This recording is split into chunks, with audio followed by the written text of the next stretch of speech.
Merci de nous suivre sur les ondes de la 95.5 FM, Prestige FM, la radio qui émet en modulation de fréquence depuis la cité d'Iraï. Il est 20h et merci de nous suivre pour être au diapason de l'actualité d'ici et d'ailleurs. Et vous avez raison, la grande édition. Au sommaire, le Premier ministre Ousmane Sonko a présidé ce vendredi matin la cérémonie de sortie de la première promotion des volontaires agricoles. 1000 jeunes s'engagent à servir le Sénégal. Après 60 ans de jour pour jour, la cité d'Iraï renoue avec ses feux tricolores. Le maire de la ville, Dr Babacar Diop, a procédé hier, jeudi, à la place Mamadou Dia, au lancement de ces installations. Plus de détails dans cette édition. Et puis le ministre du Commerce, le docteur Serigne Gueye Diop et son homologue des Transports ont effectué hier jeudi une visite de terrain à l'usine Sen-Iran. Objectif, booster la productivité de l'entreprise. Le suivi de l'actualité hors de chez nous bouclera ce rendez-vous d'information. Merci de votre fidélité. Le développement, c'est dans une poignée de secondes.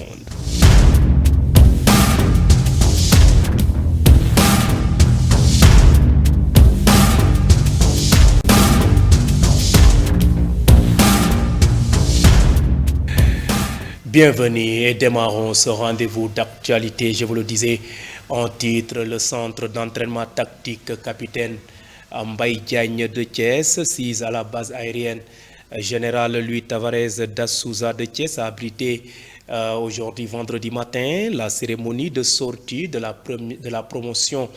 première promotion des 1000 volontaires agricoles. Cette cérémonie a été présidée par le Premier ministre Ousmane Sonko en présence des autorités politiques, civiles et militaires. Le chef du gouvernement a magnifié l'engagement des jeunes pour servir leur pays. Ces propos sont recueillis par nos reporters Mam Biram Sissegei et Madjoumbo. C'est avec une immense fierté que je prends la parole aujourd'hui à l'occasion de cette cérémonie marquant la sortie de la première promotion de volontaires agricoles et le lancement du programme agricole 2025. Cette prise de parole est aussi l'occasion de mettre en avant une activité réalisée parfois dans l'ombre par de nombreux citoyens et résidents au Sénégal. En ce jour historique, je tiens également à adresser mes chaleureuses félicitations à ces hommes et femmes qui ont choisi de mettre leur énergie et leur savoir au service du développement agricole. Pour cette promotion, il est question d'opérer sur site, mais dans l'esprit de la diversité et de l'inclusion. Le Sénégal sera aussi appelé à expérimenter la pratique du volontariat à distance, ou une forme d'intervention hybride permettant notamment à la diaspora sénégalaise et africaine de contribuer au développement du pays. Ce processus, piloté par le ministère de l'Agriculture, de la Souveraineté alimentaire et de l'Élevage et par la Direction générale du service civique national et du volontariat, a mobilisé l'ensemble de l'appareil public agricole, je veux dire les directions nationales, les structures sous tutelle comme les partenaires techniques. Un appel à candidature nationale, ouvert et public, qui a permis de recueillir près de 3000 candidatures en ligne pour aboutir à la sélection de 1000 jeunes Sénégalais, dont 250 femmes. Vous me permettrez de rendre un hommage appuyé à ces 2 femmes, mères de famille, qui ont suivi cette formation avec leur bébé dans ce camp et qui ont connu jusqu'à la fin de cette formation. Le Premier ministre Ousmane Sonko, c'était ce matin devant ces 1000 volontaires. Il a apprécié et magnifié donc leur engagement pour servir le Sénégal. La ville de Thiès renoue avec les feux tricolores après plus de 60 ans d'absence. Le maire de la ville, Dr Babacar Diop, a lancé hier jeudi les travaux d'installation sur 15 carrefours stratégiques programmés en 3 phases. Objectif, améliorer la sécurité routière et fluidifier la circulation. Dr Babacar Diop donne plus de détails sur cette initiative. Le voici au micro de Mambiram Sissegei et Moussa Mbaye. Aujourd'hui, nous avons tous constaté que cette ville a grandi dans tous les sens et que nous avons beaucoup de problèmes au niveau de la circulation. Nous avons des embouteillages et nous avons aussi beaucoup d'accidents. Et ce qui fait que depuis 3 ans, je travaille avec l'Institut et sur ce projet de feu tricolore à Thiès. Nous avons travaillé aussi avec la collaboration de l'EPT et de l'ISEP de Thiès. Au terme de nos études, nous avons constaté que au moins 15 carrefours à Thiès avaient besoin de feux de circulation, 15 carrefours. Et les feux coûtent un peu cher, ce qui fait que j'ai engagé ces travaux en 3 phases. Et les carrefours concernés, c'est le stade Lat Dior, c'est EDK, c'est Shell devant le lycée Malixi, c'est Auchan au niveau du stade Magnan Soumaré, c'est le carrefour de la mairie de la ville de Thiès, Ecobank au niveau du passage à niveau, la police centrale et le rond-point Nguent. Au niveau de la zone de l'Est, c'est le rond-point de l'hôpital régional, Robinet Bagarre, rond-point de champ de course, et au niveau de R100, la station SGF. Donc c'est au total 15 carrefours en tout cas qui seront concernés dans la première, la deuxième et la 3e phase. Et je peux vous annoncer qu'aujourd'hui nous sommes en train de lancer la 2e phase. Parce que je signale qu'il y a eu un retard sur la réalisation de ce marché. Ce marché a été lancé l'année dernière. Aujourd'hui, donc nous sommes en train de lancer la 2e phase, ce qui signifie qu'il n'y aura pas d'interruption. Une fois juste que ERT aura fini de réaliser les travaux de la première phase, nous lancerons la 2e phase des travaux au niveau des feux tricolores. Le docteur Babacar Diop lors de la cérémonie de lancement des feux de circulation, bien des feux tricolores dans la cité d'Iraï. Vous suivez le rendez-vous de l'actualité grâce à votre radio Prestige FM qui émet en modulation de fréquence sur les 95.5 FM ici à Thiès. Et à présent, parlons société dans cette édition avec la relance de l'usine automobile Séniran en stimulant la demande intérieure et d'actualité. C'est le ministre de l'Industrie et du Commerce, Serigne Gueye Diop, et son homologue des transports terrestres et aériens, Yankoba Diémé, qui ont fait cette annonce hier jeudi lors d'une visite effectuée sur le site de production à Thiès. Objectif est de faire du Sénégal un hub industriel. Docteur Serigne Gueye Diop, le ministre du Commerce, que je vous propose de suivre au micro de Birahim Diaw et Ousmane Diallo. En fait, cette visite, elle est sous la recommandation du Premier ministre. Il s'agit de voir aujourd'hui comment faire pour relancer toutes nos industries d'abord. Vous savez que la politique du gouvernement, c'est réindustrialiser ce pays autour de 3 axes. Le premier, c'est l'industrie agroalimentaire, comme vous le savez. L'autre, c'est l'industrie extractive, le phosphate, le fer, ainsi de suite. Et le 3e secteur, c'est ce qu'on appelle l'industrie manufacturière. Et là, on est en plein secteur. C'est tout ce qui touche à l'automobile, à la pharmacie, et ce qui touche également à l'électroménager, à l'électronique, n'est-ce pas, et à tous ces secteurs donc manufacturiers. Séniran est un bel exemple de ce que ce pays doit faire en réalité. Quand nous parlons de souveraineté nationale, cela veut dire que nous devons produire nos propres véhicules, produire nos propres habits, produire nos propres besoins en matière d'industrie. Et c'est pour cette raison-là que nous sommes là aujourd'hui pour comprendre d'abord ces 15% à 20% de production sur une capacité de 10 000 véhicules. Et quand nous avons commencé à discuter, nous nous sommes rendus compte qu'en réalité, il s'agit d'un gâchis, d'un énorme gâchis. Comment comprendre qu'on importe 50 000, 100 000 véhicules chaque année, usagés, et également laisser donc des industries qui produisent des véhicules neufs. Tous les pays qui sont industrialisés ont décidé, tous d'ailleurs, c'est pour ça que Toyota l'a fait au Japon, dans beaucoup de cas c'est fait comme ça, il faut protéger notre industrie nationale. C'est ça la politique de souveraineté. Donc nous sommes là aujourd'hui avec mon frère, le ministre Yankoba Diémé, pour voir comment relance cette industrie par la demande intérieure. Parce qu'en matière économique, c'est ça qu'il faut faire. Il faut relancer les industries, il faut relancer par la demande intérieure. Or, cette demande, elle est là. On a besoin de taxis, mais j'ai demandé au directeur général de réfléchir sur un plan beaucoup plus ambitieux. Restons toujours sur cette visite de terrain et dans ce même registre, le ministre des Transports terrestres, Yankoba Diémé, salue la performance de l'entreprise Sen Iran avec une grande productivité, dont 5 véhicules à l'heure. Le ministre des Transports est toujours au micro de nos reporters, Brahim Diaw et Ousmane Diallo. Pour venir s'enquérir des conditions de travail, mais aussi et surtout de la capacité de production de cette belle outil. Au constat, nous en sortons avec une situation plus ou moins mitigée.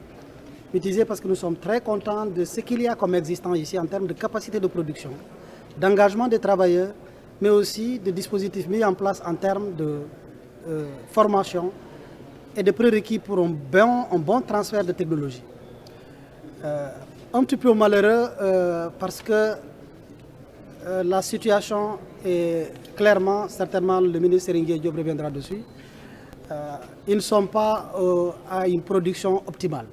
À peine 15% de production pour une usine qui était prépositionnée pour faire la conquête de l'Afrique.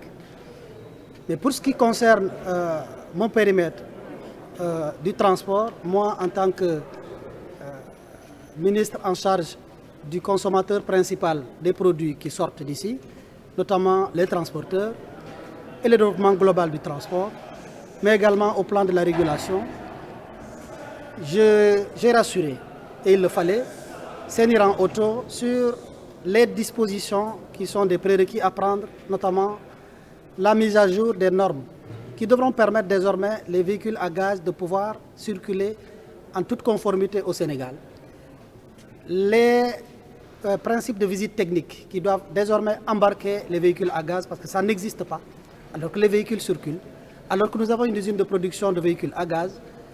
J'ai engagé tous les services relativement à la mise en œuvre des états généraux des transports terrestres, des transports publics, à mettre en œuvre ces dispositions pour que nous puissions permettre au docteur Serigne Diop, en relation avec les autorités de l'usine, de paramétrer la commande publique, mais également la commande globalement. À l'instant, c'était le ministre Yankoba Diémé lors de sa visite en compagnie de son homologue du transport, de son homologue du commerce. C'était hier donc à l'usine Sen Iran Auto de Thiès. Et à présent, ouvrons le volet éducatif avec la cérémonie de graduation des étudiants de l'ISM, traduisé par Institut supérieur de management. La cérémonie a eu lieu ce matin dans les locaux du Institut. Parents d'élèves, sympathisants et acteurs de l'éducation ont honoré leur présence à cet événement dédié exclusivement à l'éducation. Marie-Noël Sen, la directrice générale de l'ISM, a magnifié cette journée symbolique. La voici au micro de notre reporter Moussa Mbaye. Donc, nous venons de vivre une belle cérémonie de graduation des étudiants sortant de l'IFMES, j'allais dire des élèves maîtres de l'IFMES, de la promotion 2025.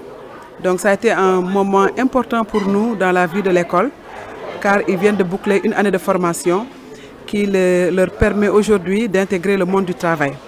Donc l'année a été longue, c'est vrai, mais ils ont été très très méritants, parce que le major de la promo est une dame, et elle a eu 17 de moyenne, et je pense que cela reflète le niveau général de la formation. Et tous les étudiants cette année ont eu la mention assez bien, bien et très bien. Le contenu de la formation est fait dans les règles de l'art, donc elle répond aux standards du ministère de l'Éducation nationale. Et la formation est délivrée par des formateurs de haute qualité, des formateurs rompus à la tâche, des inspecteurs connus pour leurs compétences et surtout pour leur maîtrise de leur sujet. Et je puis dire aujourd'hui que la cérémonie a été une belle cérémonie, ces élèves maîtres partent avec un bagage certain en poche et je crois qu'ils pourront valablement tenir des classes dans le futur. Et cette année, l'innovation pour la rentrée prochaine 2026, ce sera d'ouvrir une classe en langue arabe. Donc ça signifie que la même formation qui est délivrée en français sera proposée aux étudiants qui ont fait l'art, aux élèves qui ont fait l'art, qui ont eu un bac arabe et qui veulent aujourd'hui se former au métier d'enseignant. Donc cette formation sera disponible dès la rentrée en octobre. Donc à toutes les personnes qui répondent à ce profil-là, merci de contacter le service com de l'ISM Thiès au 77 266 08 08 et à toutes les personnes intéressées aussi par la formation en français.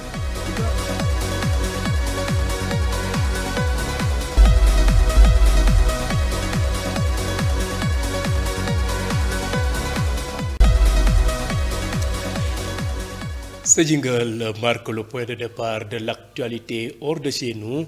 Le suivi de l'actualité internationale de ce vendredi porte la signature de Oulimata Fall.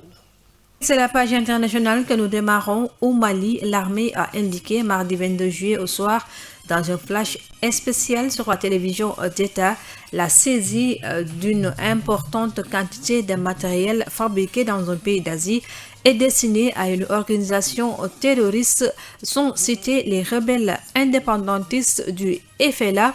Dans son communiqué, l'armée malienne saluait la parfaite coordination entre les services de renseignement de l'AES, l'appui d'un pays frère et dénonçait une fois encore l'implication d'entités étrangères dans le soutien aux groupes terroristes. Selon les informations de RFI, ce matériel a été fabriqué en Chine, saisi au Togo grâce aux renseignements du Niger.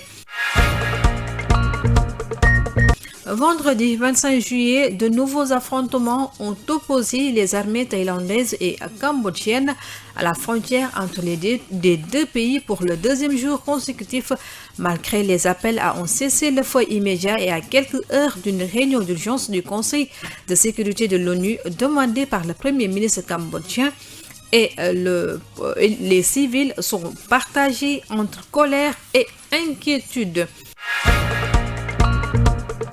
Terminons ce tour d'horizon avec la France qui va reconnaître l'État de Palestine en septembre à l'ONU, a annoncé Emmanuel Macron jeudi 24 juillet. Si le président espère créer une dynamique collective en ce sens, la décision a aussitôt été décriée par Israël comme une récompense de la terreur et fermement rejetée par les États-Unis. D'autres capitales l'ont salué alors qu'en France, on regrette que cela ne changera rien sur le terrain. Pour les faits marquants de l'actualité hors de chez nous. Mesdames et messieurs, c'en est tout. C'était le rendez-vous de l'actualité de ce vendredi 25 juillet 2025. Vous étiez trop nombreux à nous suivre à l'étranger grâce au réseau IPTV. D'autres optent pour nos différentes plateformes, à savoir le site d'information www.prestigethies.com, les pages YouTube et Facebook Live de Prestige. Et mention spéciale à nos auditeurs qui nous ont suivis grâce à cette radio Prestige FM qui émet en modulation de fréquence sur les 95.5 FM ici à Thiès. Et gardez la fréquence sur les 95.5 FM. D'un moment à l'autre, je vous retrouve pour la version Wolof de cette édition.